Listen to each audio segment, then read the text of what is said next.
자, 그럼 오늘 새정치민주연합의 탈당을 선언한 문병호 의원 전화로 연결되어 있습니다. 의원님 나오 계십니까? 네, 안녕하세요. 네, 오래 기다리셨는데요. 네, 오늘 별 말씀을요. 예. 쉽지 않은 결정이었을 것 같은데요. 이제 네네. 말 그대로 허벌판에 서게 되셨습니다. 어떤 심정이십니까? 예, 뭐 섭섭하고 또 시원합니다. 네. 저는 새정치민주연합이 이대로 가서는 총선 대선 필패라고 판단을 했습니다.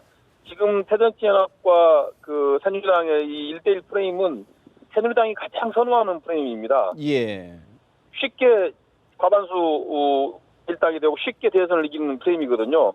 물론 새정치민주연합이 변신하고 변혁과 혁신을 잘 실천해서 새로 거듭나면은 물론 다릅니다만은 네. 문재인 대표나 친노의 최근의 행보를 보면 전혀 그럴 희망이 없어졌습니다. 네. 뭐 안철수 대표조차도 끌어안을 수 없는 협량함으로 가지고 독선 가지고 어떻게 그 변신이 될 수 있겠습니까? 그래서 저는 새정치민주연합으로는 이제 총선 대선을 이길 수가 없다 그렇게 진단을 했고 이 프레임이 확실한데 제가 거기에 동참하고 따라가는 것은 국민에게 죄를 짓는 거죠. 대통령 선거를 치면은 우리 국민들이 얼마나 많은 고통을 당합니까? 예. 저는 제 국회의원 당선보다도 국민들을 더 이상 고통에 빠뜨려서는 안 된다고 판단했습니다.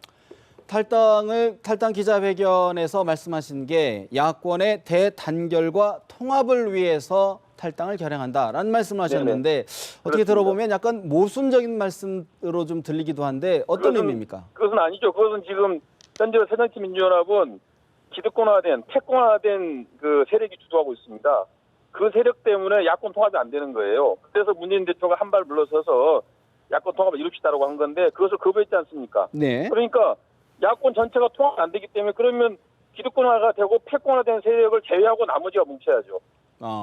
그렇게 하고 그다음에 기득권화되고 패권화된 친노가 반성하고 성찰해서 내가 잘못했다, 내가 내려놓아라고 했을 때는 같이 할 수 있는 겁니다. 네. 그래서 저희 지금 현재 야권 대통합이라는 것은 그런 패권화되고 기득권화된 그런 세력들 제외한 나머지 야권의 전체 통합을 말하는 거죠. 그런 의미시군요. 네네. 지금 지난 저희와 인터뷰에서 이번에 탈당하게 되면 20여 명의 의원들이 같이 할 수 있다, 같이 움직일 것이다라는 말씀을 주셨는데 현재까지는 그런 움직임 저희들이 볼 수가 없습니다. 어떻게 해석하고 계십니까? 그 탈당이라는 게 쉬운 건 아니죠. 뭐 국회의원들이 당을 ом긴다는 건 정말 어려운 결정입니다. 그래서 오늘 3명 했고요. 그다음에 주말 주초에 아마 한두 번 더 할 겁니다. 예상컨대. 예. 그리고 다음 주, 다다음 주과 연말까지 시간이 있고요. 그다음에 민심 동향이 중요합니다. 민심이 결국은 어디로 흘러가냐에 따라서 신당으로 민심이 흘러가면 아마 서로 나오려고 하실 겁니다. 예. 그래서 민심 동향에 따라서 상당히 좌우된다. 근데 민심은 지금 상당히 뭐 신당이 나쁘지 않은 것 같아요. 그런 대로 잘 국민들께서 그 지지해 주시는 것 같고요. 그래서 그리고 그다음에 이제 역시 이제 문재인 대표와 그 친노 주류의 독선적인 당 운영이 결국은 20명 만들어준다고 보고 있습니다. 예. 어저께 문재인 대표께서 이틀간 안 전 대표 탈당 후 이틀간 구상하고 나오셔서 한 얘기가 뭡니까? 아무것도 새로운 게 없습니다. 과거에 했던 그 얘기 또 레파토리 똑같이 반복하고 또다시 당을 비판하고 흔드는 세력이 책임 묻겠다 이렇게 하지 않았습니까? 지금 사실은 지금 정상적인 당 같으면 문재인 대표가 당대표 할 수가 없는 거예요. 어떻게 당을 분열시킨 대표가 지금 대표직을 할 수가 있습니까? 이런 독선적이고 희망이 없는 당입니다. 한마디로 말해서. 그렇기 때문에 이 새정치민주연합에 의원들이 있지 않을 것이다. 저는 뜻 있는 의원들은 다 나올 거라고 봅니다. 조금 전에 한두 명의 의원이 이번 주말쯤 거취를 결정할 거다라고 말씀하셨는데 네네. 이름을 좀 밝히실 수 있을까요? 이름 밝힐 수가 없습니다. 근데 아마 그렇게 될 걸로 보고 있습니다. 예상을 하고 있고요. 네네. 참 우려이긴 합니다만 사실 일각에서는 안철수 전 대표의 리더십이 불안하기 때문에 탈당을 결행하지 못하고 있다라는 이런 분석들이 나오는데 어떻게 평가하십니까?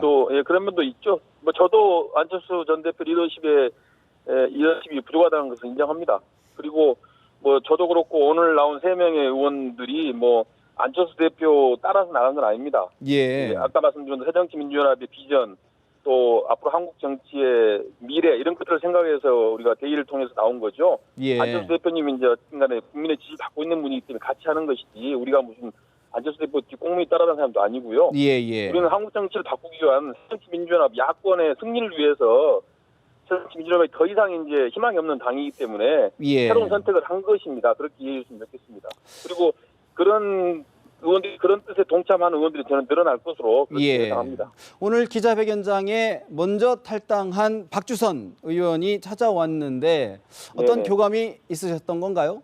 없었습니다. 그냥 뭐 박주선 의원 혼자서 외롭게 계시다가 이제 3명의 의원이 나오시니까 아마 반가워서 오신 것 같아서 뭐 같이 악수하고 했습니다. 앞으로 이제 탈당 의원들이 뭐 예. 탈당 의원총회 같은 걸 해가지고 앞으로 의원들 중심으로 새로운 정치 세력 하는데 앞장서야 되겠죠. 예. 같이 힘을 합쳐야 됩니다.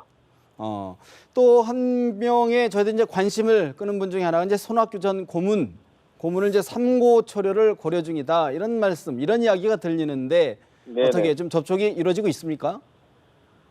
손학규 의원님이야 뭐 국민들의 지지를 많이 받고 계신 분이니까 당연히 우리가 모셔와서 새로운 신당, 새로운 정치 흐름에 좀 리더가 되십시오라고 부탁을 드려야 되고 선거철에서도 꼭 모셔와야 될 것 같습니다. 그래서 뭐 아직까지 뭐 구체적인 접촉은 뭐 못하고 있습니다만 예. 계속적으로 저희가 좀 자주 찾아뵙고 선거철을 해야죠.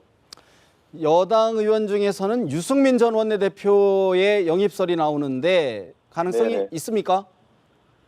유승민 전 원내대표가 신당에 참여하면은 상당히 아마 큰 힘이 될 것 같습니다. 네. 그런데 유 전 대표께서 하실지 그게 의문이죠. 아직까지는 네네. 그 자신의 정치적 입지를 그 새누리당 쪽에 두고 계시기 때문에 아직까지 쉽게 아마 선뜻 신당으로 참여하시기는 쉽지 않을 거라고 보는데 다만 이제 박근혜 대통령이 핍박을 더 당하고 공천에서 불이익을 받는다든가 이런 상황이 오면은 네. 이제 오실 수 있겠죠.